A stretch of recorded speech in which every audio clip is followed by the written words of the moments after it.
നമ്മളിന്ന് പരിചയപ്പെടുന്നത് ഓസ്ട്രേലിയയിലെ നോർത്തേൺ ടെറിട്ടറിയിലെ ഒരു മന്ത്രിയെയാണ്. അദ്ദേഹം ഒരു മലയാളിയും കൂടിയാണ്. പാല മൂന്നലവ് സ്വദേശി ഓസ്ട്രേലിയയിലെ മെൽബൺ രൂപതാംഗവുമായ ജിൻസൺ ആൻഡോ ചാൾസിനെയാണ് നമ്മളിന്ന് പരിചയപ്പെടുക.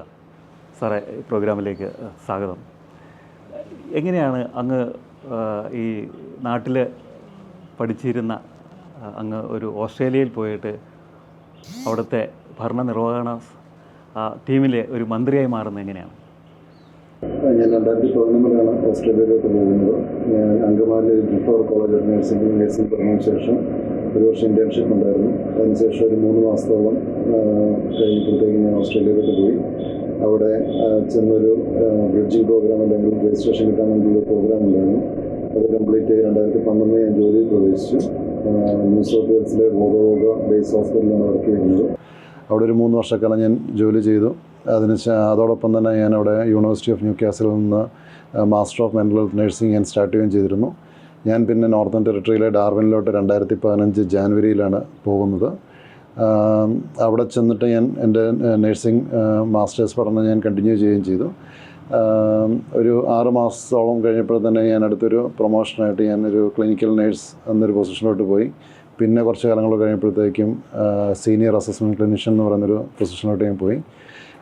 പിന്നീട് ഞാൻ 2016 എൻ്റെ MSc നഴ്സിംഗ് ഇവിടെ പറയുന്ന അല്ലെങ്കിൽ master of mental health nursing ഞാൻ പൂർത്തീകരിച്ചു. 2017-18 തൊട്ടാണ് ഞാൻ സീനിയർ ലീഡർഷിപ്പ് റോളിലോട്ട് ഞാൻ അവിടെ വർക്ക് ചെയ്ത് തുടങ്ങിയത്, ഹോസ്പിറ്റലിലും കമ്മ്യൂണിറ്റിയിലുമായിട്ട്. അപ്പം 2019 ആയപ്പോഴത്തേക്കും എനിക്ക് തന്നെ ഒരു ചിന്തയുണ്ടായി. എനിക്കവിടെ മാനേജർമാരുണ്ട്, ഡയറക്ടർമാരുണ്ട്. ഞാൻ അവരെ നോക്കിയാണ് ഞാൻ കാര്യങ്ങൾ ചെയ്യുന്നത്. അപ്പം യഥാർത്ഥ ലീഡർഷിപ്പ് എന്താണെന്ന് ആ ഒരു തിയറിറ്റിക്കൽ ആയുള്ള ഒരു കാര്യങ്ങൾ പഠിക്കണമെന്ന് എനിക്ക് ആഗ്രഹം ഉണ്ടാവുകയും ഞാൻ യൂണിവേഴ്സിറ്റി ഓഫ് ടാസ്മാനിയയിൽ നിന്ന് post graduate certificate in management and leadership എന്ന് പറയുന്നൊരു കോഴ്സ് പൂർത്തിയാക്കി. അത് 2020 അല്ലെങ്കിൽ 2021 ഞാൻ പൂർത്തിയാക്കുന്നത്. ആ സമയമായപ്പോഴത്തേക്കും ഞാൻ ഓപ്പറേഷൻസ് മാനേജർ എന്ന് പറയുന്നൊരു പൊസിഷനിലോട്ട് വരികയും എൻ്റെ കീഴിൽ ഒരു 4 ടീമുകൾ അല്ലെങ്കിൽ മറ്റൊരു 2 പൊസിഷൻസ് ഉണ്ട്. അത് മാറി മാറി ചെയ്യുമ്പോഴത്തേക്കും ചില സമയത്ത് 8 ടീമുകൾ വരെയുള്ള ടീം മാനേജറിനെ റിപ്പോർട്ട് ചെയ്യുന്നൊരു പൊസിഷനാണ് വർക്ക് ചെയ്തുകൊണ്ടിരുന്നത്. അതോടൊപ്പം തന്നെ അവിടുത്തെ നമ്മുടെ ഇടവകയായ ഡാർവിൻ സീറോ മലബാർ മെൽബൺ രൂപതയുടെ കീഴിലുള്ള ഡാർവിൻ ഇടവകാംഗമാണ് ഞാൻ. അപ്പോൾ അവിടുത്തെ പള്ളിയുടെ കമ്മിറ്റിയിലുണ്ടായിരുന്നു. പിന്നെ അവിടുത്തെ മലയാളി അസോസിയേഷനിൽ സജീവമായി പങ്കെടുത്തിരുന്നു. അപ്പോൾ അതിൻ്റെ PRO, സെക്രട്ടറി, ട്രഷറർ, പിന്നീട് ഏറ്റവും കഴിഞ്ഞ വർഷം ഞാൻ പ്രസിഡൻ്റായിരുന്നു. അപ്പോൾ അവിടുത്തെ കമ്മ്യൂണിറ്റി മറ്റു കാര്യങ്ങളിൽ ഞാൻ ഇടപെടാറുണ്ടായിരുന്നു ജോലിയോടൊപ്പം തന്നെ. 2020 ഒരു ഡയറക്ടറായിട്ട് വർക്ക് ചെയ്യുന്ന സമയത്താണ് ഇങ്ങനൊരു ചോദ്യം എൻ്റെ അടുത്ത് അൺഒഫീഷ്യലായിട്ട് വരികയും ഞാനതിനെക്കുറിച്ച് ചിന്തിച്ചു കഴിഞ്ഞപ്പോൾ ഞാനിപ്പം അന്ന് ആ സമയത്ത് ചെയ്തുകൊണ്ടിരുന്ന പൊസിഷൻ ഡയറക്ടർ ലെവൽ പൊസിഷൻ വെച്ചാൽ അവിടെ ഓസ്ട്രേലിയയിൽ നമുക്ക് പെർമനൻ്റായിട്ട് ജോലി കിട്ടാവുന്ന ഏറ്റവും ഒരു ഹയർ ലെവൽ പൊസിഷനാണ്. അതിന് ശേഷമുള്ള പൊസിഷനോട് കൂടെ 4 വർഷത്തെ എക്സിക്യൂട്ടീവ് കോൺട്രാക്റ്റുകളാണ് വരുന്നത്. അപ്പം ഞാൻ ചിന്തിച്ച് നോക്കിക്കഴിയുമ്പോൾ MLAയുടെ ടൈം 4 വർഷമാണ്. അപ്പം രണ്ടിനും റിസ്കുകളുണ്ട്. പിന്നെ അവിടെ ഉണ്ടായ കുറച്ച് രാഷ്ട്രീയപരമായ സാഹചര്യങ്ങൾ, 2 ചെറുപ്പക്കാരായ ആളുകൾ കൊല്ലപ്പെടുന്നൊരു സാഹചര്യം ഉണ്ടായിരുന്നു. പിന്നെ ഞാനിവിടെ ഹോസ്പിറ്റലിൽ വർക്ക് ചെയ്യുമ്പോഴത്തേക്കും അവിടെ ഉണ്ടായിട്ടുള്ള നമുക്ക് പ്രശ്നങ്ങളുണ്ടാകുമ്പോൾ അതെങ്ങനെ സോൾവ് ചെയ്യാമെന്ന് സ്റ്റാഫിന് അല്ലെങ്കിൽ പേഷ്യൻസ് നമുക്ക് ഫീഡ്ബാക്ക് വരുമ്പോഴും എത്രമാത്രം അന്നേരത്തെ ഗവൺമെൻറ് അത് ഉൾക്കൊള്ളുമെന്നുള്ളൊരു രീതിയും കൂടെ ഉണ്ടായിരുന്നു. അപ്പം അങ്ങനെ വന്നു കഴിയുമ്പോഴത്തേക്കുമാണ് ഞാനിതിനെക്കുറിച്ച് കൂടുതൽ ചിന്തിക്കുന്നതും. പിന്നെ ഒരു പ്രോസസ്സായിരുന്നു അത്. എൻ്റെ അടുത്ത് പറഞ്ഞിരുന്ന താല്പര്യമുണ്ടെങ്കിൽ പ്രീ സെലക്ഷൻ എന്ന് പറയുന്ന പ്രോസസ്സുണ്ട്. നമ്മൾ കാൻഡിഡേറ്റ് ആകാൻ താല്പര്യമുണ്ടെങ്കിൽ നമുക്ക് അപ്ലൈ ചെയ്യാം. അപ്പം ഒരു ബയോഡാറ്റ തയ്യാറാക്കി കൊടുത്തു. അതോടൊപ്പം തന്നെ അവിടുത്തെ ക്രിമിനൽ ഹിസ്റ്ററി എന്ന് പറയുന്ന നമ്മുടെ ക്രിമിനൽ റെക്കോർഡ്സ് എന്തെങ്കിലും ഉണ്ടോ എന്നുള്ളൊരു ക്ലിയറൻസും കൂടെ വേണമായിരുന്നു. അത് രണ്ടും കൊടുത്തു. അതിനുശേഷം ഒരു ഷോർട്ട് ലിസ്റ്റ് ചെയ്ത് ഇൻ്റർവ്യൂ അറ്റൻഡ് ചെയ്യാൻ ആവശ്യപ്പെട്ടു. അതൊരു 10 മിനിറ്റോളം നീണ്ടു നിൽക്കുന്നൊരു പ്രസംഗം തയ്യാറാക്കാൻ ആവശ്യപ്പെട്ടു എൻ്റെ അടുത്ത്. അല്ലെങ്കിൽ ഒരു സ്പീച്ച്, നമ്മളാരാണ്, എന്തിനാണ് നമ്മൾ രാഷ്ട്രീയത്തിലോട്ട് വരുന്നത്, എന്താണ് നമ്മുടെ താല്പര്യങ്ങൾ എന്നറിയിച്ചുകൊണ്ടുള്ളത്. പിന്നെ അത് ചെയ്തിരുന്നൊരു 14 അംഗ പാനലിൻ്റെ ഫ്രണ്ടിലായിരുന്നു. അപ്പോൾ ഒരു 45 മിനിറ്റോളം നീണ്ടു നിൽക്കുന്നൊരു ക്വസ്റ്റ്യൻ ആൻസർ സെഷൻ ഉണ്ടായിരുന്നു. പിന്നെ ഒരു 5 മിനിറ്റ് അത് റാപ്പപ്പ് ചെയ്യുന്ന രീതിയിലുള്ളൊരു സമ്മറി ആയിട്ട് പറഞ്ഞു. പിന്നീട് അവിടുന്ന് ഒരു റാങ്ക് ലിസ്റ്റ് പോലെ പ്രിപ്പയർ ചെയ്ത് അവരവരുടെ സെൻട്രൽ കമ്മിറ്റിയിലോട്ട് വിടുകയും അവിടെ ഒരു വോട്ടെടുപ്പിലൂടെയാണ് പിന്നെ സ്ഥാനാർത്ഥിയായിട്ട് പ്രഖ്യാപിക്കുന്നത്. അത് കഴിഞ്ഞ വർഷം ഫെബ്രുവരി മാസത്തിലാണ് എന്നെ സ്ഥാനാർത്ഥിയായിട്ട് പ്രഖ്യാപിക്കുന്നത്. ഇലക്ഷൻ ഓഗസ്റ്റ് മാസത്തിലായിരുന്നു. അപ്പം ഞാനൊരു മെയ് മാസം മുതൽ ഞാൻ ആനുവൽ ലീവിൽ അല്ലെങ്കിൽ എൻ്റെ ലീവ് ഞാൻ എടുത്ത് ഞാൻ ആളുകളെ കൂടുതൽ കാണുകയും അവർ ഇവിടുത്തെ രീതിയിലുള്ള പ്രചരണമല്ല, നേരിട്ട് ആൾക്കാരെ കാണുന്നൊരു രീതിയായിരുന്നു. അങ്ങനെയാണ് ഈ ഒരു ഇലക്ഷനിലോട്ട് എത്തുകയും ഇലക്ഷനിൽ ജയിക്കുകയും പിന്നീട് ക്യാബിനറ്റ് ഫോം ചെയ്തപ്പം ചീഫ് മിനിസ്റ്റർ ആവശ്യപ്പെട്ടതനുസരിച്ച് ഞാൻ ക്യാബിനറ്റിലോട്ട് വന്നത്. നമ്മളിവിടെ എത്ര പേരാണ് ഇതിൻ്റെ ഈ മത്സരത്തിൽ പങ്കെടുത്ത എത്ര പേരാണ്? എൻ്റെ മണ്ഡലത്തിൽ 2 പേരേ ഉള്ളായിരുന്നു. ചില മണ്ഡലങ്ങളിൽ 6-7 പേരെ ഉണ്ടായിരുന്നു. ഓപ്പോസിറ്റ് ഉള്ള ആൾ ഈ ഓസ്ട്രേലിയൻ അവിടുത്തെ അവിടെയുള്ള ആളാണോ അതോ വേറെ വിദേശത്തു നിന്ന് വന്ന എല്ലാവരും ആണോ? എൻ്റെ അറിവ് ശരിയാണെങ്കിൽ പുള്ളിക്കാരിക്കാണ്ട് വളരെ ചെറുപ്പത്തിൽ UK നിന്ന് അങ്ങോട്ട് മൈഗ്രേറ്റ് ചെയ്ത് പേരൻസിനോടൊപ്പം മൈഗ്രേറ്റ് ചെയ്തതാണ്. പഠിച്ചതും വളർന്നതെല്ലാം അവിടുത്തെ നോർത്തേൺ ടെറിട്ടറി തന്നെയാണ്. അവിടുത്തെ 2 ടൈമായിട്ടുള്ള അവിടുത്തെ MLA ആയിരുന്നു. എനിക്കൊന്ന് അവസാനത്തെ 5 വർഷത്തോളം മന്ത്രിയായിരുന്നു പുള്ളിക്കാരി. ഞാൻ മത്സരിക്കുമ്പോൾ പുള്ളിക്കാരി മന്ത്രിയായിരുന്നു. പുള്ളിക്കാരിക്കെതിരെയാണ് മത്സരിച്ച് ജയിക്കുന്നത്. അപ്പോൾ ഇത് വെച്ച് നോക്കുമ്പോൾ നമ്മൾ അങ്ങ് അവിടുത്തെ ഒരു രാഷ്ട്രീയത്തിലേക്ക് പ്രവർത്തിക്കുന്നു. അങ്ങനെ വെച്ച് നോക്കുമ്പോൾ നമ്മുടെ ഇന്ത്യൻ രാഷ്ട്രീയവും ഈ ഓസ്ട്രേലിയൻ രാഷ്ട്രീയം തമ്മിലുള്ള ഒരു വലിയ അകലമുണ്ടല്ലോ. അതെന്തുമാത്രം ഏതാണ് നല്ലത്? അല്ലെങ്കിൽ ഇനി നമ്മൾ എന്തുമാത്രം ഇന്ത്യൻ രാഷ്ട്രീയം അവിടുത്തെ വെച്ച് നോക്കുമ്പോൾ എന്തുമാത്രം ഇവിടുത്തെ രാഷ്ട്രീയത്തിലേക്ക് യുവജനങ്ങളൊക്കെ വരുന്നത് കുറവാണ്. അപ്പോൾ എന്തുമാത്രം ഇനി മാറാനുണ്ടോ? അങ്ങയുടെ കാഴ്ചപ്പാട് എങ്ങനെയാണത്? അല്ല, അത് രണ്ടും രാഷ്ട്രീയം ഉത്ഭവിച്ചേക്കുന്ന വെസ്റ്റ്മിനിസ്റ്റർ സിസ്റ്റമാണ് രണ്ടിടത്തും ഉള്ളത്. ആ ഒരു പാർലമെൻറ്റ് സിസ്റ്റം തന്നെയാണ് അവിടെ ഉള്ളത്. പക്ഷേ ആളുകൾ എങ്ങനെ രാഷ്ട്രീയത്തിൽ ഇടപെടുന്നു എന്നുള്ളത് അവിടുത്തെ ജനങ്ങളായിട്ട് ബന്ധപ്പെടുന്നൊരു കാര്യങ്ങൾ കൂടെയാണ്. അപ്പം ജനങ്ങൾ എങ്ങനെയാണോ അവിടുത്തെ രാഷ്ട്രീയക്കാർ വേണ്ടതെന്ന് ഇവിടുത്തെ ജനങ്ങൾക്ക് വേണ്ടത് ഇങ്ങനെയായിരിക്കാം, അതുകൊണ്ടായിരിക്കും ഈ രീതിയിൽ ആളുകൾ ചെയ്യുന്നത്. പക്ഷേ അവിടുത്തെ ജനങ്ങൾ ആഗ്രഹിക്കുന്നത് കൂടുതലും നമ്മൾ ഇപ്പം ഞാൻ MLA ആയിട്ട് ജയിച്ചു കഴിഞ്ഞപ്പോഴത്തേക്കും എനിക്ക് കൂടുതലായിട്ട് എൻ്റെ ഉത്തരവാദിത്വം നിയമനിർമ്മാണത്തിലാണ്. അതാണ് ഒരു MLAയുടെ കടമ എന്നാണ് ഞാൻ വിശ്വസിക്കുന്നത്. പക്ഷേ എന്നിരുന്നാൽ പോലും എനിക്കും അവിടെ ഞാൻ നമ്മുടെ ക്യാമ്പയിൻ്റെ സമയത്ത് ആളുകളോട് സംസാരിക്കുമ്പോഴത്തേക്കും ഞാൻ 1-2 ആളുകളുടെ അടുത്ത്, അവിടെയുള്ള ആളുകളുടെ അടുത്ത് തന്നെ ഞാൻ കൂടുതലും എനിക്ക് ശ്രദ്ധ കേന്ദ്രീകരിക്കുന്നത് എങ്ങനെയാണെന്ന് പറഞ്ഞപ്പോൾ തന്നെ അവരുടെ അടുത്ത് പറഞ്ഞൊരു കാര്യം, ഇല്ല അത് മാത്രമായിരിക്കരുത്, ജനങ്ങളുമായിട്ട് ഇടപെട്ടുകൂടി വേണം എന്ന് പറഞ്ഞു. പക്ഷേ ആളുകൾക്ക് പലർക്കും പല കാഴ്ചപ്പാടുകളാണ് ഉള്ളത്. അപ്പം ഓരോ മണ്ഡലങ്ങളിലും ഭൂരിഭാഗമായ ആളുകൾ എങ്ങനെയാണോ അവരുടെ ജനപ്രതിനിധി ആകാൻ ആഗ്രഹിക്കുന്നു ആ രീതിയിൽ ജനപ്രതിനിധിക്ക് ആകാൻ പറ്റത്തുള്ളൂ. അവർക്കും പരിമിതികളുണ്ട്. ഇപ്പം ഇവിടെ തന്നെയാണെങ്കിലും നല്ല എക്സാമ്പിൾസ് ഉണ്ട്. ശശി തരൂർ അങ്ങനെയുള്ള ആളുകളുണ്ട്. പക്ഷേ എന്നിരുന്നാൽ പോലും ചിലപ്പം ആ ഒരു രീതിയോട് താല്പര്യമില്ലാത്ത ആളുകളും കാണുമായിരിക്കും. അപ്പോൾ അതെപ്പോഴും ഓരോ സമൂഹം എങ്ങനെ ആവശ്യപ്പെടുന്നതനുസരിച്ചാണ് ജനപ്രതിനിധി അത് ചെയ്യുന്നത്. അതോടൊപ്പം തന്നെ ഏറ്റവും പ്രധാനപ്പെട്ട നമ്മുടെ കേരളത്തിൽ വലിയൊരു വേദന ഒരു പ്രശ്നമാണ് ഈ വന്യജീവി ആക്രമണങ്ങൾ. നമ്മുടെ ഇവിടുത്തെ ഭരണാധികാരികൾ അങ്ങനെയുള്ള അതിനെതിരെ ഒരു തീരുമാനമെടുക്കുന്നതല്ല എന്ന് നമ്മുടെ സഭയ്ക്കും ജനങ്ങൾക്കൊക്കെ ഒരു വലിയൊരു പരാതിയും കൂടെയുണ്ട്. അവിടെ എങ്ങനെയാണ്? അവിടെ പ്രത്യേകിച്ച് നമ്മൾ ഓസ്ട്രേലിയ എന്ന് പറയുമ്പം കങ്കാരുക്കളുടെ നാടാണ്, മറ്റ് ജീവികളൊക്കെ ഉള്ളൊരു ഇതാണ്. അപ്പം അവിടുത്തെ ഗവൺമെൻറ് എങ്ങനെയാണ്? ഇപ്പോൾ അവിടെ വന്യജീവികൾ കങ്കാരുക്കളൊക്കെ കൂടിക്കഴിഞ്ഞാൽ അവിടുത്തെ ഗവൺമെൻറ് എന്താണ് തീരുമാനം എടുക്കുന്നത്? എങ്ങനെയാണ്? എനിക്കറിയാവുന്നൊരു കാര്യം, അവിടുത്തെ ക്യാമൽ ഒരു എണ്ണം കൂടിയപ്പോഴത്തേക്കും അത് ഗവൺമെൻറ് പെർമിഷൻ കൊടുക്കുകയും ഗവൺമെൻറ് അനുവദിച്ചിരുന്ന ആളുകൾ തന്നെ ഹെലികോപ്റ്ററിൽ പോയി ക്യാമൽസിനെ ഷൂട്ട് ഡൗൺ ചെയ്യുന്നൊരു സിനാരിയോ ഉണ്ടായിരുന്നു. പക്ഷേ അതിനെക്കുറിച്ച് കൂടുതൽ ഡീറ്റെയിൽസ് ആയിട്ട് എനിക്കറിയത്തില്ല. ഇപ്പോൾ അവിടെ ഉള്ളതുപോലെ തന്നെ ഞങ്ങളുടെ ടോപ്പ് റീജിയണിൽ മുതലകളുടെ എണ്ണം കൂടി വരുന്നുണ്ട്. അപ്പം ജനങ്ങളിൽ ആവശ്യപ്പെട്ടിട്ടുണ്ട് അതിനെ നിയന്ത്രിക്കാനുള്ളത്. കാരണം 70 വരെ എങ്ങാണ്ട് അവിടെ മുതലകളെ വേട്ടയാടാൻ പറ്റുന്നൊരു ഇതുണ്ടായിരുന്നു. അത് പിന്നീടത് നിർത്തി.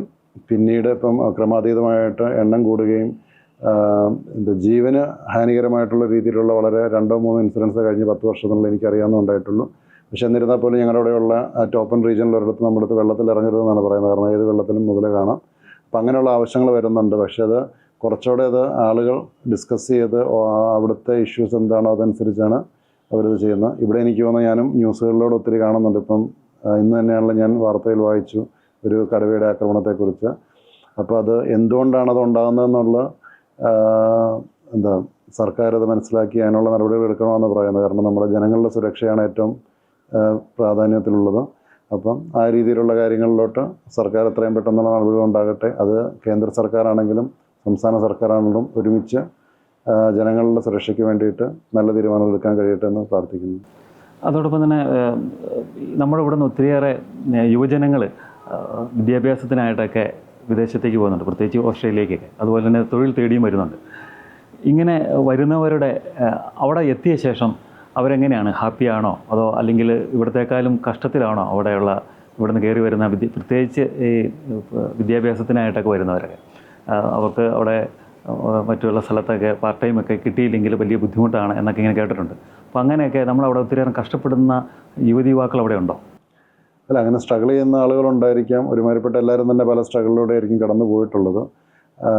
പിന്നീട് എനിക്ക് മനസ്സിലാക്കിയെടുത്തോളം കാലം നമ്മൾ ഓരോ രാജ്യത്തിലോട്ട് നമ്മൾ പോകുമ്പോഴത്തേക്കും അവിടെ ആവശ്യമുള്ള സ്കില്ലാണോ നമുക്കുള്ളതെന്ന് നമ്മൾ ഉറപ്പ് വരുത്തുന്നത്. അതാണ് ഏറ്റവും പ്രധാനപ്പെട്ട കാര്യം. നമ്മളൊരു അതൊരു പഠിക്കാനായിട്ടുള്ള കോഴ്സ് തിരഞ്ഞെടുക്കുകയാണെങ്കിൽ തന്നെ ആ കോഴ്സ് പഠിച്ചു കഴിഞ്ഞാൽ അവിടെ അതിന് സാധ്യതകളുണ്ടോ. ഇപ്പോൾ ഓസ്ട്രേലിയയിലാണെങ്കിൽ അവിടെ സ്കിൽ ലിസ്റ്റ് എന്ന് പറയുന്ന ഒരു ലിസ്റ്റ് എല്ലാ വർഷവും അവിടുത്തെ കോമൺവെൽത്ത് ഗവൺമെൻറ് പ്രസിദ്ധീകരിക്കാറുണ്ട്. അപ്പോൾ ആ സ്കില്ലിലുള്ള ആളുകളെ മാത്രമേ അവർക്ക് ആവശ്യമുള്ളൂ. അപ്പോൾ നമ്മൾ മറ്റ് കോഴ്സുകളോടെ പോയി പഠിച്ചിട്ടുണ്ടെങ്കിൽ അതിന് ചിലപ്പോൾ അവിടെ നിൽക്കാനുള്ള ഒരു സ്റ്റേ ബാക്ക് ഓപ്ഷൻ കാണാൻ സാധ്യതയില്ല. അതിനുശേഷം ജോലി കിട്ടിയില്ലെങ്കിൽ നമുക്ക് വീണ്ടും തിരിച്ചു വരേണ്ട ഒരു സാഹചര്യം ഉണ്ടാകും. അപ്പം ഓസ്ട്രേലിയയെ സംബന്ധിച്ച് അവർ ഇൻ്റർനാഷണൽ സ്റ്റുഡൻ്റ് എന്ന് പറയുന്നത് അങ്ങനെ ഒരു പാത്വേ എന്ന കോൺസെപ്റ്റിലല്ല അവർ ഇൻട്രൊഡ്യൂസ് ചെയ്തേക്കുന്നത്. ആ ഒരു പാത്വേ ഉണ്ടെന്ന് അവർക്കറിയാം, അതിലൂടെ ഒത്തിരി ആളുകൾ അങ്ങോട്ട് എത്തുന്നുണ്ടെന്ന് അറിയാം. പക്ഷേ ഇൻ്റർനാഷണൽ എഡ്യൂക്കേഷൻ അവർ ചിന്തിക്കുമ്പോൾ വിദേശത്തുള്ള ആളുകൾക്ക് അവിടെ വന്ന് അവരുടെ ഒരു ക്വാളിറ്റി എഡ്യൂക്കേഷൻ നേടി തിരിച്ച് പോയി അവരുടെ രാജ്യത്ത് അല്ലെങ്കിൽ മറ്റ് സ്ഥലങ്ങളിൽ പോയി വർക്ക് ചെയ്യാനുള്ളൊരു രീതിയായിട്ടാണ് അവരെടുക്കുന്നത്. പക്ഷേ അതോടൊപ്പം തന്നെ സ്റ്റേ ബാക്ക് അങ്ങനെയുള്ള ഓപ്ഷൻസ് ഉണ്ട്. അപ്പം താല്പര്യമുള്ളവർക്കുണ്ടെങ്കിൽ ആ ഒരു ഇതിലൂടെ അപ്ലൈ ചെയ്തവർ അവിടെ നിന്ന് PR കിട്ടാനുള്ളതും അല്ലെങ്കിൽ പിന്നീട് സിറ്റിസൺ ആകാനുള്ള ഓപ്പർച്യൂണിറ്റീസ് ഉണ്ട്. പക്ഷേ അതുകൊണ്ടാണ് പലപ്പോഴും ഇവിടെ നിന്നുള്ള കുട്ടികൾ അവിടെ വന്നിട്ട് പിന്നെ നിയമം മാറുമ്പോഴത്തേക്കും പെട്ടെന്ന് ആ ഒരു സർപ്രൈസ് ഉണ്ടാകുന്നത്. പക്ഷേ അവിടുത്തെ ഒരു യൂണിവേഴ്സിറ്റികളിലൊരു മെയിൻ വരുമാനം ഒരു ബിസിനസ്സാണ് ഇൻ്റർനാഷണൽ എഡ്യൂക്കേഷൻ എന്ന് പറയുന്നത്. അപ്പോൾ അവർ ചിന്തിക്കുന്നത് ഇത്രയേ ഉള്ളൂ, കൂടുതൽ ആളുകൾ അവിടെ വന്ന് പഠിക്കുക, അവരുടെ വരുമാനം കൂട്ടുക എന്നുള്ളതാണ്. അപ്പോൾ നമ്മുടെ താല്പര്യം അവിടെ ചെന്ന് പഠനത്തിന് ശേഷം അവിടെ തന്നെ നിൽക്കണമെന്നാണെങ്കിൽ ആ രാജ്യത്ത് ഏത് ജോലികൾക്കാണോ സാധ്യതകളുള്ളത് ആ കോഴ്സുകൾ തിരഞ്ഞെടുക്കുകയാണെങ്കിൽ എളുപ്പം ഉണ്ടാകും. അല്ലെങ്കിൽ ചിലപ്പോൾ പലരും നിരാശപ്പെട്ട് തിരിച്ച് പോരേണ്ട അവസ്ഥ ഉണ്ടായിട്ടുണ്ട്. പിന്നെ പാർട്ട് ടൈം ജോലി അങ്ങനെയുള്ള കാര്യങ്ങൾ ഈ പറഞ്ഞ പോലെ തന്നെ നമ്മൾ എങ്ങോട്ടാണെങ്കിലും പോകുന്നതിന് മുമ്പ് നമ്മുടേതായ കുറച്ച് റിസർച്ച് ചെയ്യുന്നത് വളരെ നല്ലതാണ്. ഇപ്പം ഏത് സ്ഥലത്ത് പോയാലാണ് ജോലിക്ക് ബുദ്ധിമുട്ടില്ലാത്തത്, അല്ലെങ്കിൽ ഏത് യൂണിവേഴ്സിറ്റിയിൽ പോയിട്ടുണ്ടെങ്കിലാണ് അതിനോട് ചേർന്ന സ്ഥലത്ത് ജോലി സാധ്യതകളുള്ളത് എന്നുള്ള കാര്യങ്ങൾ നമ്മൾ തന്നെ ഒന്ന് നോക്കുകയാണെങ്കിൽ, കാരണം നമ്മളെപ്പോഴും മറ്റൊരു ഏജൻസിയോ മറ്റാളുകളോ പറയുന്ന മാത്രം വിശ്വസിച്ച് പോയിട്ടുണ്ടെങ്കിൽ ചിലപ്പം അത് അങ്ങനെയുള്ള പ്രശ്നങ്ങൾ ഉണ്ടാകാൻ സാധ്യതയുണ്ട്. പിന്നെ ഞാൻ കണ്ടുവരുന്നൊരു കാര്യം, പലരും ഈ മെയിൻ സിറ്റികളിൽ ഇപ്പം സിഡ്നി, ബ്രിസ്ബെയിൻ അല്ലെങ്കിൽ മെൽബൺ അങ്ങനെയുള്ള മെയിൻ സിറ്റികളിൽ പോയിട്ട് ആണ് ചിലപ്പോൾ എഡ്യൂക്കേഷൻ യൂണിവേഴ്സിറ്റിയിലോട്ട് പോകുന്നത്. പക്ഷേ റീജിയണൽ ഏരിയയിലോട്ട് പോവുകയാണെങ്കിൽ അവർക്ക് ഈ PR അല്ലെങ്കിൽ അങ്ങനെയുള്ള കാര്യങ്ങൾ വിസയ്ക്ക് വരുമ്പോഴത്തേക്ക് അവിടെ കൂടുതലും ഒരു പോയിൻറ്റ് സിസ്റ്റത്തിലാണ് വരുന്നത്. ആ പോയിൻറ്റിനുള്ള സാധ്യതകൾ കൂടുതലുണ്ട്. അപ്പം നമ്മൾ ഏറ്റവും ബെറ്റർ ക്വാളിറ്റി എഡ്യൂക്കേഷൻ എടുത്ത് തിരിച്ചു വരികയാണോ അതോ അവിടെ ചെന്ന് അവിടെ തന്നെ നിൽക്കാനാണോ എന്നുള്ള ആ ഒരു ഉറപ്പ് നമുക്കുണ്ടെങ്കിൽ എനിക്ക് തോന്നുന്നു നേരത്തെ തന്നെ തീരുമാനങ്ങൾ എടുക്കുമ്പോഴത്തേക്കും കൃത്യമായ തീരുമാനം എടുത്ത് മുന്നോട്ട് പോകാൻ സാധിക്കും. അതോടൊപ്പം തന്നെ ഓരോ വർഷവും ഇവിടുന്ന് നേഴ്സുമാരായിട്ട് ഇറങ്ങുന്ന ഒത്തിരിയേറെ പെൺകുട്ടികളുണ്ട്. ഇപ്പം അത് അവർക്ക് ഇനിയും അവിടെ ചാൻസസ് ഉണ്ടോ? ഓസ്ട്രേലിയയിൽ പ്രത്യേകിച്ച് UK പോകുന്ന പോലെ അത്ര എളുപ്പമല്ല. വളരെ വലിയ വലിയ കടമ്പകൾ ചാടിയാണ് അവർ എത്തുന്നത്. അങ്ങനെ ഒത്തിരി പ്രതീക്ഷയോടുകൂടി പഠിക്കുന്ന പിള്ളേരുമുണ്ട്. അപ്പോൾ അവർക്കൊരു ഇപ്പോഴത്തെ ആ യുവജനങ്ങൾ അവരോട് അങ്ങേക്ക് എന്താ പറയാനുള്ളത്, പ്രത്യേകിച്ച് ഈ നേഴ്സുമാരോട്? ഇല്ല, അവസരങ്ങളുണ്ട്. പക്ഷേ അതിൻ്റെ അകത്ത് പ്രധാനമായിട്ടും വരുന്നതെന്ന് വെച്ചിട്ടുണ്ടെങ്കിൽ അവിടെ എങ്ങനെയാണ് നമ്മൾ ഹെൽത്ത് കെയർ ഡെലിവറി എന്നൊരിതുണ്ടല്ലോ, ഒരു കോൺസെപ്റ്റ് ഉണ്ടല്ലോ, നമ്മൾ എങ്ങനെ കെയർ കൊടുക്കുന്നു എന്നുള്ളത് ഇവിടുത്തെക്കാളും വളരെ വ്യത്യസ്തമാണ്. അപ്പോൾ അങ്ങനെ വരുമ്പോഴത്തേക്കും നമ്മളിവിടെ പഠിക്കുന്നത്, ഇപ്പം ഞാനിവിടെയാണ് നഴ്സിംഗ് ചെയ്തിരുന്നത്, ഫോളോ ചെയ്യുന്ന ബുക്കുകളെല്ലാം തന്നെ UK അല്ലെങ്കിൽ അമേരിക്കൻ ബുക്കുകളാണ്, ടെക്സ്റ്റുകളാണ്. അപ്പോൾ നമ്മുടെ എഡ്യൂക്കേഷൻ നല്ല ക്വാളിറ്റി ഉണ്ട്. പക്ഷേ നമ്മുടെ പ്രാക്ടീസിലോട്ട് വരുമ്പോഴത്തേക്ക് അതിൻ്റേതായ പ്രശ്നങ്ങൾ വരാറുണ്ട്. അപ്പം ഓസ്ട്രേലിയയിൽ എപ്പോഴും അവർ ആ ക്വാളിറ്റി മെയിൻറ്റെയിൻ ചെയ്യാൻ വേണ്ടിയിട്ട് അവർ ഉറപ്പ് വരുത്തും. അതുകൊണ്ടാണ് അവർ ആ എക്സാമുകളും കാര്യങ്ങളും എല്ലാം കുറച്ചുകൂടെ കൂടുതൽ സ്ട്രിക്റ്റ് ആക്കുന്നതും. കാരണം എങ്ങനെ വന്നാലും ഇടയിലൂടെ ആളുകൾ വരുമ്പോഴത്തേക്കും പലപ്പോഴും പല പ്രശ്നങ്ങൾ ഉണ്ടാകുന്നതനുസരിച്ചാണ് അവർ കൂടുതൽ റെസ്ട്രിക്റ്റീവ് മെഷേഴ്സ് വെക്കുന്നത്. അപ്പം ഓസ്ട്രേലിയ ക്വാളിറ്റി മെയിൻറ്റെയിൻ ചെയ്യുന്നുണ്ട്. അപ്പോൾ നമ്മൾ ശ്രമിക്കേണ്ടതെന്ന് വെച്ചിട്ടുണ്ടെങ്കിൽ ആ ലെവലിലോട്ട് നമ്മളെ എങ്ങനെ ഉയർത്തിക്കൊണ്ട് വരാമെന്നുള്ളതാണ്. അപ്പം ഏറ്റവും ചലഞ്ചായിട്ട് വരുന്നത് കമ്മ്യൂണിക്കേഷനാണ്. ഇപ്പം ഇവിടുത്തെ ഇംഗ്ലീഷ് ടെസ്റ്റുകൾ നല്ല സ്കോറിൽ പാസ്സായി വന്നിട്ടുണ്ടെങ്കിൽ പോലും അവിടെ വരുമ്പോഴത്തേക്ക് നമ്മൾ ഒരു അക്കാഡമിക് ലെവലിൽ, ഒരു പ്രൊഫഷണൽ ലെവലിലാണ് നമ്മൾ ഇംഗ്ലീഷിനെ നമ്മൾ കാണുന്നത്. പക്ഷെ അവിടെ വന്നു കഴിയുമ്പോഴത്തേക്ക് നമ്മൾ ജോലി ചെയ്യുമ്പോൾ കോൺവെർസേഷനാണ്, നമ്മൾ ആളുകളുമായിട്ട് എങ്ങനെ സംസാരിക്കുന്നു എന്നുള്ളതാണ്. അപ്പം ഞാൻ തന്നെയാണെങ്കിലും 2011 അവിടെ ചെന്നു. ഞാൻ 12 ഞാൻ ജോലിക്ക് കയറുമ്പോൾ ഇവിടെ എമർജൻസി ഡിപ്പാർട്ട്മെൻറ്റിൽ കാഷ്വാലിറ്റിയിലാണ് ഞാൻ വർക്ക് ചെയ്യാൻ സ്റ്റാർട്ട് ചെയ്തത്. അതിന് 1 വർഷത്തിന് ശേഷമാണ് ഞാൻ മെൻ്റൽ ഹെൽത്തിലോട്ട് ഞാൻ മാറുന്നത്. അപ്പം അന്ന് ഞാൻ ചെയ്തിരുന്നൊരു കാര്യമുണ്ട്. ഞാനൊരു 8 മണിക്കൂർ ഷിഫ്റ്റ് ആണെങ്കിൽ ഒരു 4 അല്ല 5 മണിക്കൂറോളം സമയം ഞാൻ പേഷ്യൻസുമായിട്ട് സ്പെൻഡ് ചെയ്യാൻ ശ്രമിക്കും. അപ്പോൾ എൻ്റെ മെയിൻ കാര്യം എന്ന് വെച്ചിട്ടുണ്ടെങ്കിൽ പേഷ്യൻസിനെ സംബന്ധിച്ച് അവർക്കൊരു നേഴ്സിനോടും ഡയറക്റ്റ് ആക്സസ് കിട്ടുന്നു. പക്ഷേ ഞാനവിടെ ചെയ്തുകൊണ്ടിരുന്നതെന്ന് വെച്ചിട്ടുണ്ടെങ്കിൽ എൻ്റെ ഇംഗ്ലീഷ് ഞാൻ മെച്ചപ്പെടുത്തിക്കൊണ്ടിരിക്കുകയായിരുന്നു. അവരുടെ അടുത്ത് ആ ഒരു രീതിയിലുള്ള സംസാരവും, അല്ലെങ്കിൽ ഇപ്പം മെൻ്റൽ ഹെൽത്ത് വരുമ്പോഴത്തേക്ക് ഒത്തിരി ആക്ടിവിറ്റീസ് കാര്യങ്ങൾ വരും. അപ്പോൾ നമ്മൾ ആ ഒരു രീതിയിൽ നമ്മൾക്ക് എന്താണ് ആവശ്യമുള്ളത് നമ്മൾ സ്വയം ഐഡൻറ്റിഫൈ ചെയ്ത് അത് നമ്മൾ അതിനുള്ള അവസരങ്ങൾ നമുക്കുള്ള സ്ഥലത്ത് ഉണ്ടാക്കുക എന്നുള്ളതാണ് ഞാൻ ചെയ്തിട്ടുള്ളത്. എനിക്ക് മറ്റുള്ളവർക്കും പറയാനുള്ളത് തന്നെയാണ്. ഇപ്പോൾ നമ്മളാരാണ് എന്നുള്ള രീതിയിലല്ല, നമ്മളെ ചിലപ്പം ആളുകളെ അവർക്ക് ആവശ്യമുണ്ടായിരിക്കും, പക്ഷെ അത് ആളുകളുടെ ആവശ്യമുണ്ടെന്ന് പറയുമ്പോൾ ആളുകളുടെ സ്കില്ലാണ് ആവശ്യമുള്ളത്. ആ സ്കില്ലിൽ നമ്മളെ എത്തിക്കുക എന്നുള്ളതാണ് നമ്മുടെ ഉത്തരവാദിത്വം. അപ്പോൾ അങ്ങനെ എത്തിപ്പെടുന്ന ഒത്തിരി പേര്, ഇപ്പോൾ എനിക്ക് എൻ്റെ സുഹൃത്തുക്കളായിട്ടുള്ളവരും അല്ലാത്തവരും ഓസ്ട്രേലിയയിൽ നല്ല സീനിയർ പൊസിഷനിൽ ഇരിക്കുന്ന ആളുകൾ ഒത്തിരി ഉണ്ട്. അത് കഴിഞ്ഞൊരു 5-6 വർഷം അല്ലെങ്കിൽ കഴിഞ്ഞൊരു 10 വർഷത്തിൻ്റെയൊക്കെ നല്ല രീതിയിൽ അത് കൂടിയിട്ടുണ്ട്. അപ്പം പക്ഷേ എനിക്ക് തോന്നുന്നത് ഒരു റിക്രൂട്ട്മെൻറ്റും കാര്യങ്ങളും വരുമ്പോഴത്തേക്ക് നമുക്ക് ഇവിടുത്തെ പോലെ റെക്കമെൻഡേഷനോ കാര്യങ്ങളോ ഒന്നും നടക്കത്തില്ല. അത് ആ ഒരു കൃത്യമായ പ്രോസസ്സുണ്ട്. ഇപ്പോൾ 2 പേര് ഒരേപോലെ വന്നു കഴിഞ്ഞിട്ടുണ്ടെങ്കിൽ ചിലപ്പം ആ ഒരു മാനേജർക്ക് താല്പര്യം ഉണ്ടെങ്കിൽ താല്പര്യമുള്ള ആൾക്ക് കിട്ടുമായിരിക്കും. പക്ഷേ ഒരാളുടെ ക്വാളിറ്റി അല്ലെങ്കിൽ സ്കില്ല് കുറവാണെങ്കിൽ ഒരിക്കലും അവർക്ക് ചെയ്യാൻ പറ്റത്തില്ല. കാരണം അവിടെ ഒരു ചലഞ്ച് ചെയ്യാനുള്ള ഓപ്ഷൻസ് ഉണ്ട്. അത് ചെയ്തിട്ടുണ്ടെങ്കിൽ പിന്നെ അത് ചെയ്യുന്ന ആളുകൾക്ക് അത് പ്രശ്നം വരും. അപ്പോൾ ആ ഒരു ക്വാളിറ്റി എപ്പോഴും അവർ മെയിൻറ്റെയിൻ ചെയ്യാറുണ്ട്. അതോടൊപ്പം തന്നെ നമ്മുടെ ഇവിടുന്ന് ഒത്തിരിയേറെ ആൾക്കാർ അവിടെ സ്ഥിരതാമസമാക്കിയിട്ടുണ്ട്. പ്രത്യേകിച്ച് അല്ലാത്തവരും പഠനമായിട്ട് വായിക്കുന്നു. അവരൊക്കെ അവിടുത്തെ ചർച്ചുമായിട്ടൊക്കെ ബന്ധപ്പെട്ടാണോ ജീവിക്കുന്നത്? ഇവിടുന്ന് എത്തിയവരുടെ ആധ്യാത്മിക ജീവിതമൊക്കെ, പ്രത്യേകിച്ച് അങ്ങ് ഒരു ചർച്ചിൻ്റെയൊക്കെ പ്രതിനിധിയായിട്ടൊക്കെ ശുശ്രൂഷ ചെയ്തിട്ടുള്ള ആളാണ്. അപ്പോൾ അവിടുത്തെ ആൾക്കാരുടെ കാഴ്ചപ്പാട് എങ്ങനെയാണ്, പ്രത്യേകിച്ച് ആധ്യാത്മികമായ മേഖലയിൽ? നമ്മുടെ ആളുകളുടെയാണോ? നമ്മളുടെ ആളുകൾ എനിക്ക് തോന്നുന്നത് കൂടുതൽ ആളുകളും ഇവിടുത്തെ രീതിയിൽ തന്നെ വിശ്വാസമായിട്ട് മുന്നോട്ട് പോകാനാണ് താല്പര്യപ്പെടുന്നത്. പക്ഷേ ഞാനൊരു പ്രശ്നമായിട്ട് എനിക്ക് തോന്നിയിട്ടുള്ളതെന്ന് വെച്ചിട്ടുണ്ടെങ്കിൽ ഞാനിപ്പം ഡാർവിനിലാണ് ഉള്ളത്.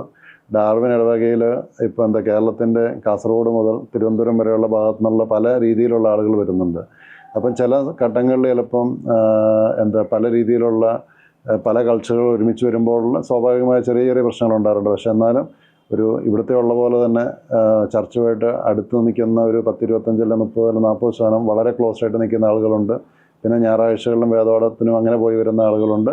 പിന്നെ മറ്റു തിരക്കുകൾ കാരണം മാറി നിൽക്കുന്ന ആളുകളുണ്ട്. അപ്പോൾ ഇവിടുത്തെ പോലെ തന്നെയാണ് അവിടെ, വലിയ വ്യത്യാസമുള്ളതായിട്ട് എനിക്ക് തോന്നിയിട്ടില്ല. പിന്നെ സൺഡേ സ്കൂൾ മുതലുള്ള ഇപ്പം സീറോ മലബാർ രൂപതയുടെ ഇടവകകൾ ഒത്തിരി ഓസ്ട്രേലിയ മുഴുവനുണ്ട്. അപ്പം അതിൻ്റെ അച്ഛന്മാരും അവിടെ ഉണ്ട്.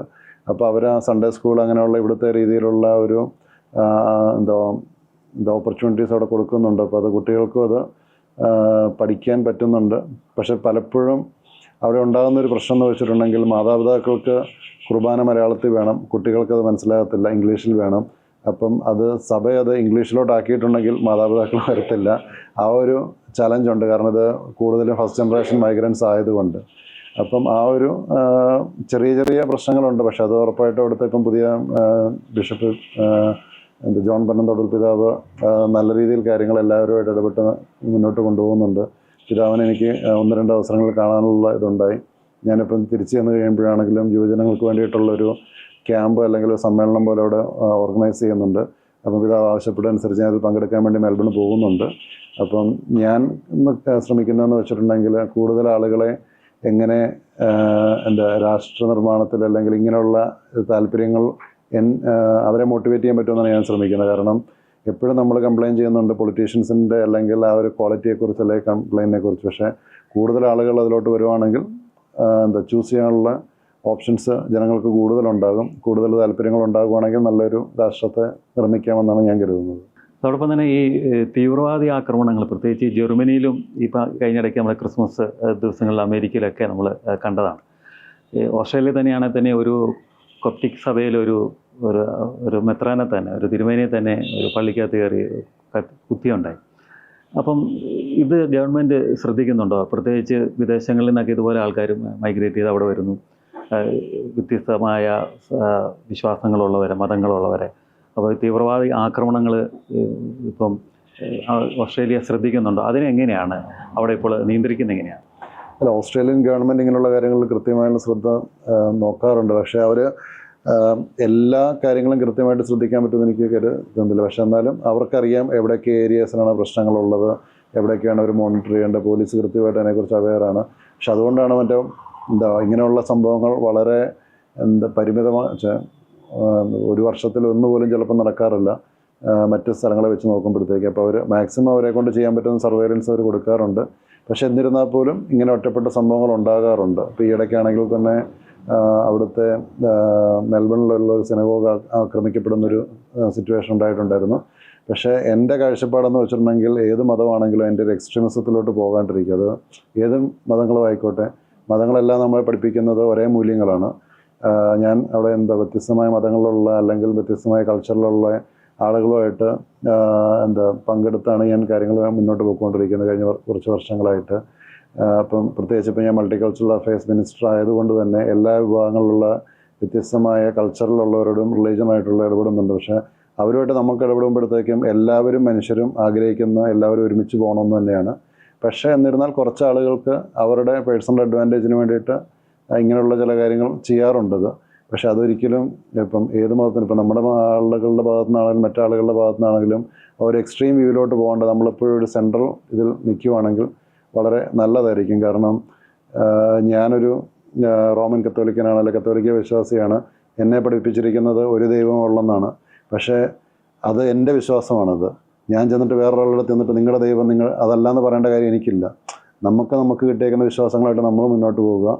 മറ്റുള്ളവർ ഇഷ്ടംപോലെ വിശ്വാസങ്ങളുണ്ട്, അവരതുമായിട്ട് മുന്നോട്ട് പോയിക്കോട്ടെ. കാരണം എല്ലാവർക്കും ജീവിക്കാനുള്ള സ്പേസ് ഈ ഭൂമിയിൽ ദൈവം തന്നെ തന്നിട്ടുണ്ട്. അത് ആര് വിശ്വസിക്കുന്ന ദൈവമാണെങ്കിലും. അപ്പം നമ്മൾ ആ സ്പേസിൽ നമ്മൾ നല്ല രീതിയിൽ മുന്നോട്ട് പോവുക. മറ്റൊന്ന് തെറ്റാന്ന് നമ്മൾ പറയേണ്ട കാര്യമില്ല. നമ്മുടെ ശരികളെക്കുറിച്ച് നമ്മൾ വിശ്വസിക്കുക, ആ ശരികളിലൂടെ നമ്മൾ മുന്നോട്ട് പോവുക. നമ്മൾ മറ്റുള്ളവരുടെ വിശ്വാസങ്ങൾ തെറ്റാന്ന് പറയുമ്പോഴാണ് അത് പ്രശ്നം വരുന്നത്. നമ്മുടെ അടുത്ത് നമ്മുടെ വിശ്വാസം ഒരാൾ തെറ്റാന്ന് പറയുമ്പോഴാണ് നമുക്കത് ഉൾക്കൊള്ളാൻ പാട് വരുന്നത്. പക്ഷേ മറ്റൊരു വിശ്വാസി അവരുടെ വിശ്വാസത്തിൽ മുന്നോട്ട് പോകുമ്പോൾ നമ്മൾ നമ്മുടെ വിശ്വാസമായിട്ട് പോവുക. അത് ഓരോരുത്തരുടെയും ഇൻഡിവിജ്വൽ ചോയ്സാണെന്ന് മാത്രമേ എനിക്ക് പറയാനുള്ളൂ. എൻ്റെ അവസാനമായിട്ട് ഒരു ചോദ്യം കൂടെ, പ്രത്യേകിച്ച് നമ്മൾ വിശ്വാസമായിട്ടൊക്കെ പറഞ്ഞ സ്ഥിതിക്ക് അങ്ങ് ഈ നാട്ടിൽ ജനിച്ചു വളർന്നതാണ്, ഇവിടെ തന്നെയാണ് വിദ്യാഭ്യാസമൊക്കെ നടത്തിയതൊക്കെ. അങ്ങ് ആതുര സേവനത്തിലേക്ക് പ്രവേശിക്കുകയും പിന്നീട് ഭരണനിർവഹണ മേഖലയിലേക്ക് വന്ന് ജനങ്ങളെ സേവിക്കുന്ന മറ്റൊരു തലത്തിലേക്ക് ഉയരുകയും ചെയ്യും. ഇതിൽ അങ്ങേക്ക് ലഭിച്ച ഒരു വിശ്വാസ പരിശീലനം, ഒരു ക്രൈസ്തവ മൂല്യം എന്തുമാത്രം അങ്ങയെ സഹായിച്ചിട്ടുണ്ട്? അല്ല, അതെനിക്കൊന്നും നമ്മൾ ആളുകളോട് ഇടപെടുമ്പോഴാണെങ്കിലും നമ്മളിപ്പം വീട്ടിൽ നിന്നും അല്ലെങ്കിൽ നമ്മൾ വിശ്വാസ പരിശീലനത്തിലൂടെയൊക്കെ നമുക്ക് കിട്ടിയേക്കുന്ന മൂല്യങ്ങൾ നമ്മുടെ ജീവിതത്തിൽ എന്നും നമ്മുടെ ഒരു സ്വഭാവത്തിൻ്റെ അല്ലെങ്കിൽ നമ്മുടെ ഒരു ദിനചര്യയുടെ പാർട്ട് തന്നെയാണ്. അപ്പോൾ ഉറപ്പായിട്ടും എനിക്കത് എന്നെ സഹായിച്ചിട്ടുണ്ട് എന്ന് മാത്രമേ പറയാം. ഇപ്പം ഞാൻ ചെന്നിരിക്കുന്ന രാജ്യമാണെങ്കിൽ ഓസ്ട്രേലിയ എന്ന് പറഞ്ഞിട്ടുണ്ടെങ്കിൽ ക്രിസ്ത്യൻസാണ് അവിടെ മെജോറിറ്റി ആയിട്ടുള്ളത്. പക്ഷേ കഴിഞ്ഞ കുറച്ച് വർഷങ്ങളായിട്ട് വിശ്വാസം ഇല്ലാത്തൊരു ഇതിലോട്ട് കാര്യങ്ങൾ പോകുന്നുമുണ്ട്. പക്ഷേ ഞാനവിടെ മെൽബണിൽ ഫസ്റ്റ് ചെന്നപ്പം തന്നെയുള്ള ലാറ്റിൻ സഭയുടെ കീഴിലുള്ള പള്ളികളിലാണ് ഇംഗ്ലീഷ് കുർബാനകൾക്കാണ് പോയിക്കൊണ്ടിരുന്നത്. ആ ഒരു അവസരങ്ങൾ എന്നും ഉള്ളത് കൊണ്ട് അത് ഇപ്പം മെയിൻറ്റെയിൻ ചെയ്ത് പോരാൻ പറ്റിയിട്ടുണ്ട്. പിന്നെ അതോടൊപ്പം തന്നെ ഇപ്പം ഞങ്ങൾ പാർലമെൻറ്റിലാണെങ്കിൽ പോലും ഞങ്ങളുടെ സെഷൻ എപ്പോഴും സ്റ്റാർട്ട് ചെയ്യുന്നത് അവർ ഫാദർ ഇൻ ഹെവൻ അല്ലെ സർവസ്നായ പിതാവേ ചൊല്ലിക്കൊണ്ടാണ് ചെയ്യുന്നത്. ആ ഒരു പണ്ടത്തെ ഒരു രീതിയിലുള്ള കാര്യങ്ങൾ ഇപ്പോഴും കൊണ്ടുവരുന്നതാണ്. അപ്പം ഞാൻ ചെന്നിട്ടുള്ള സാഹചര്യങ്ങളെല്ലാം ഇവിടെ കിട്ടിയേക്കുന്ന മൂല്യങ്ങൾ അതുപോലെ തന്നെ മുന്നോട്ട് കൊണ്ടുപോകാൻ ഉള്ള സാഹചര്യം എനിക്കുണ്ടായിരുന്നു. പക്ഷെ അതെന്നെ ഒത്തിരി സഹായിച്ചിട്ടുമുണ്ട് എൻ്റെ ഒരു വഴികളിൽ. അല്ലെങ്കിൽ ഇപ്പം ഞാനിപ്പം മെൻ്റൽ ഹെൽത്ത് ഏരിയയിലാണ് വർക്ക് ചെയ്തുകൊണ്ടിരുന്നത്. അപ്പം ഞാൻ തന്നെയാണെങ്കിലും 1-2 പേരുടെ അടുത്ത് പറഞ്ഞിട്ടുള്ള കാര്യം എന്താണെന്ന് വെച്ചിട്ടുണ്ടെങ്കിൽ അവിടെ പ്രത്യേകിച്ച് ഒരു സൂയിസൈഡ് അങ്ങനെയുള്ള കാര്യങ്ങൾ ഉണ്ടാകുമ്പോഴത്തേക്കും നോട്ടിഫിക്കേഷൻ വന്നിരുന്ന ഒരാളാണ് ഞാൻ അവരുടെ കുടുംബവുമായിട്ട് എനിക്ക് സംസാരിക്കേണ്ട ആവശ്യമുണ്ടായിരുന്നു എൻ്റെ ജോലിയുടെ ഇതായിട്ട് ബന്ധപ്പെട്ട്. അപ്പം ഞാൻ മതത്തെ അല്ലെങ്കിൽ ഒരു റിലീജിയനെ ഞാനവിടെ കണ്ടിരുന്നത് വെച്ചിട്ടുണ്ടെങ്കിൽ വിശ്വാസമുള്ള ഒരാൾക്ക് നമ്മളാരും കാണാത്ത ഒരാളുമായിട്ട് നമ്മൾ സംസാരിക്കുന്നുണ്ട്. ഇപ്പം നമ്മുടെ വേദനകൾ നമ്മുടെ മനസ്സിൽ തന്നെ നമ്മൾ പറഞ്ഞുകൊണ്ടിരിക്കും. അല്ലെങ്കിൽ നമുക്ക് കുറ്റപ്പെടുത്താൻ ഒരാളുണ്ട്, അല്ലെങ്കിൽ സന്തോഷം വരുമ്പോഴത്തേക്ക് നമുക്ക് നന്ദി പറയാൻ ഒരാളുള്ളതായിട്ടൊരു കോൺസെപ്റ്റ് നമ്മുടെ ഉള്ളിലോട്ട് വന്നിട്ടുണ്ട്. അത് നമ്മൾ എത്രത്തോളം സയൻസിനെ കൂട്ടുപിടിച്ചാലും ആ ഒരു കോൺസെപ്റ്റ് നമ്മുടെ ഉള്ളിലുണ്ടെങ്കിൽ നമുക്കതിനെ വേർതിരിച്ച് കാണാനും നമുക്ക് പക്ഷേ എങ്ങനെ വന്നാലും നമുക്കൊരു പ്രശ്നം വരുമ്പോഴത്തേക്ക് നമ്മൾ ഓട്ടോമാറ്റിക്കായിട്ട് എന്തിന് എനിക്കിത് തന്നു ആ ഒരു കോൺവെർസേഷനാണ് വരുന്നത് അവിടെ. അതൊരിക്കലും ഒരാളിലോട്ട് വരുന്നില്ല. ഇപ്പം ഞാൻ ചെയ്തുകൊണ്ടാണ് ഇതെല്ലാം സംഭവിച്ചത് എന്നതിന് പകരം എനിക്കിത് കിട്ടിയില്ല അതുകൊണ്ടാണ് ഞാൻ ചെയ്തതെന്നുള്ളൊരു കോൺവെർസേഷൻ, ആ ഒരു ഡിഫറൻസാണ് എനിക്ക് മനസ്സിലായിട്ടുള്ളത് എൻ്റെ ഒരു പ്രൊഫഷണൽ എക്സ്പീരിയൻസിൽ നിന്ന്. അത് ശരിയാണോ തെറ്റാണോ എന്ന് എനിക്കറിയില്ല. പക്ഷേ ഞാൻ മനസ്സിലാക്കിയേക്കുന്നതാണ് നമുക്കൊരു മതം നമ്മുടെ മനസ്സിലുണ്ടെങ്കിൽ അല്ലെങ്കിൽ ഒരു ദൈവം എന്നൊരു കോൺസെപ്റ്റ് ഉണ്ടെങ്കിൽ നമ്മളത് കൂടുതലും ആ ദൈവത്തെ കുറ്റപ്പെടുത്തുന്നു, ആ ദൈവത്തിന് നന്ദി പറയുന്നു. ആ രീതിയിൽ കാര്യങ്ങൾ പോകുമ്പോഴത്തേക്ക് നമ്മളെ തന്നെ കുറ്റപ്പെടുത്തി നമ്മുടെ ജീവൻ എടുക്കണം അങ്ങനെയുള്ള കാര്യങ്ങളിലോട്ട് വരാനുള്ള സാധ്യത കുറവെന്നാണ് എൻ്റെ പ്രൊഫഷണൽ ലൈഫിൽ ഞാൻ മനസ്സിലാക്കിയിട്ടുള്ളത്. സത്യസന്ധതയും നീതിബോധമുള്ള ഒരു ഭരണാധികാരി ഒരു രാജ്യത്ത് ലഭിക്കുക എന്നുള്ളത് ആ രാജ്യത്തെ ജനങ്ങളുടെ ഒരു ഭാഗ്യമാണ്. ക്രിസ്തുവിനെ പോലെ ക്രിസ്തുവിൻ്റെ മൂല്യങ്ങൾ ഉൾക്കൊണ്ടുകൊണ്ട് ശൂന്യമായി അനേകർക്കപ്പമായി തീരുന്ന, ശാന്തിയും സമാധാനവും ലോകത്ത് വിതറുന്ന അനേകം ഇതേപോലെയുള്ള ഭരണാധികാരികൾ ഈ ശ്രീ ജിൻസൺ ആൻഡോ ചാൾസിനെ പോലെയുള്ളവർ ഇനിയും ഭൂമിയിൽ ജനിക്കട്ടെ, ഉയരട്ടെ എന്ന് നമുക്ക് കൃത്യമായും പ്രാർത്ഥിക്കാം. പ്രിയപ്പെട്ട ഓസ്ട്രേലിയൻ മിനിസ്റ്റർക്ക് പ്രത്യേകമായ പ്രാർത്ഥനകളും പ്രത്യേകമായൊരു അനുഗ്രഹങ്ങളൊക്കെ നമുക്ക് നേരാം. ദൈവം കൃത്യമായിട്ട് താങ്കളെ അനുഗ്രഹിക്കട്ടെ, ഇനിയും മുന്നോട്ട് പോകാനായിട്ട് സഹായിക്കുകയും ചെയ്യട്ടെ. ഈശോ മിശിഹായെ സ്വീകരിക്കും.